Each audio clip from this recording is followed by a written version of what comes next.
নমস্কাৰ বন্ধু বান্ধৱীসকল, এই বছৰৰ ছেপ্টেম্বৰত দুটা গ্ৰহণ লাগিব। পিতৃপক্ষৰ আৰম্ভণি হ'ব 7 ছেপ্টেম্বৰত চন্দ্ৰগ্ৰহণেৰে আৰু 21 ছেপ্টেম্বৰত সূৰ্যগ্ৰহণেৰে ইয়াৰ সমাপ্তি হ'ব। এক মাহতে দুটা গ্ৰহণ দেখা খুবেই বিৰল কথা। চন্দ্ৰগ্ৰহণতো মাত্ৰ ভাৰততে দেখা যাব। এই চন্দ্ৰগ্ৰহণ হৈছে বছৰৰ দ্বিতীয় আৰু শেষ চন্দ্ৰগ্ৰহণ। ই ভাৰতত পৰ্যবেক্ষণ কৰিব পৰা যাব আৰু ইয়াক সূতক কালো মান্য হ'ব। এই চন্দ্ৰগ্ৰহণ পূৰ্ণ চন্দ্ৰগ্ৰহণ হ'ব, যি কুম্ভ ৰাশিত আৰু পূৰ্ব ভাদ্ৰপদ নক্ষত্ৰত লাগিব।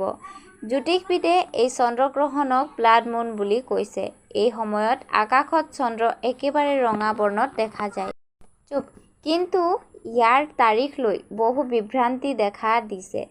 কি 7 ছেপ্টেম্বৰত চন্দ্ৰগ্ৰহণ বুলি কৈছে, আকৌ 8 ছেপ্টেম্বৰত, কিন্তু সত্যতা কি? 7 ছেপ্টেম্বৰত চন্দ্ৰগ্ৰহণ ৰাতি 9:58 আৰম্ভ হ'ব আৰু ৰাতি 1:26 বজাত সমাপ্ত হ'ব। চন্দ্ৰগ্ৰহণৰ মুঠ অৱধি হ'ব 3 ঘণ্টা 28 মিনিট। এতিয়া আহক সূতক কালৰ কথা কওঁ।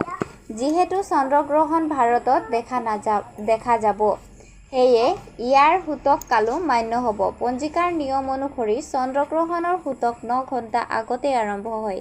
সেই অনুসৰি এই চন্দ্ৰগ্ৰহণৰ সূতক কাল 7 ছেপ্টেম্বৰৰ দুপৰীয়া 12:57 আৰম্ভ হ'ব।